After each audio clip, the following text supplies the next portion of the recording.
Here are 25 questions you can ask your friends and family who still believe that we're in the middle of a deadly pandemic. Number 1. If there really is a pandemic, then why don't we hear the constant wail of ambulance sirens throughout the day and night? Number 2. If there really is a pandemic, then why are all the undertakers saying that business is either normal or less than usual? Number 3. If there really is a pandemic, then why don't we see endless queues of people at cemeteries and crematoriums burying their loved ones?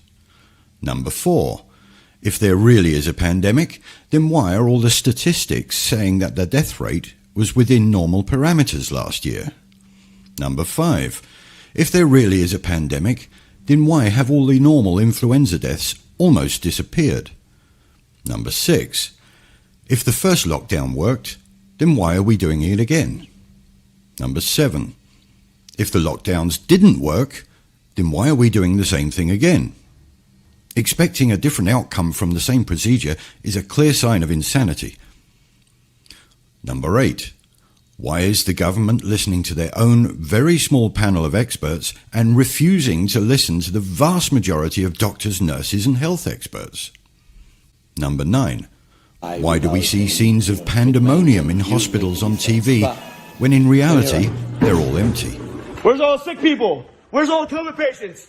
Where's all the COVID patients? Where are they? Number 10.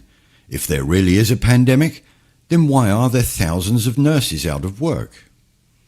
Number 11.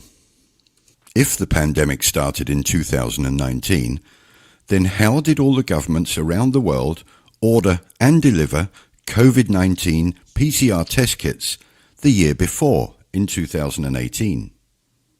Number 12. If used and discarded masks could be highly contagious, then why do we see thousands of them littering the streets and countryside? Number 13. If there really is a worldwide pandemic, then why do the rules and regulations differ greatly from city to city and country to country? Number 14. If COVID doesn't affect children, then why are the schools shut? Number 15. If masks work, then why haven't we been using them every year for the flu? Number 16. Why have we never seen people keeling over and dying in the streets? Number 17. If we should avoid crowds of people, then why are the supermarkets that can hold hundreds of people open and your corner shop with only room for 3 people shut? Number 18. Why is the government calling positive PCR tests cases and not just a positive result? Number 19. Why has the BBC and all other media outlets failed to tell you that the World Health Organization has published an update saying that the PCR tests are unreliable and should not be used? Number 20. If a cough or sneeze droplet can carry up to 30 feet, then why are we socially distancing only 6 feet? Number 21. Why are you okay with rubbing poison into your skin 10 times a day? Number 22. Why do we need an experimental DNA-changing vaccine for a virus with a 99.97% recovery rate? Number 23. If the vaccine works, then why can you still catch and transmit the disease after you get the vaccine? Number 24. If you've had the vaccine, then why do you still have to wear a mask and social distance? Number 25. How many people do you personally know who have died from COVID? And then compare that number to how many people you know who have vaccine-damaged family members.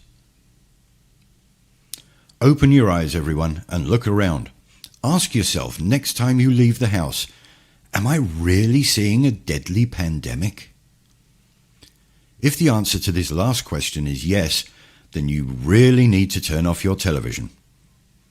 It is much easier to fool somebody than convince them that they have been fooled.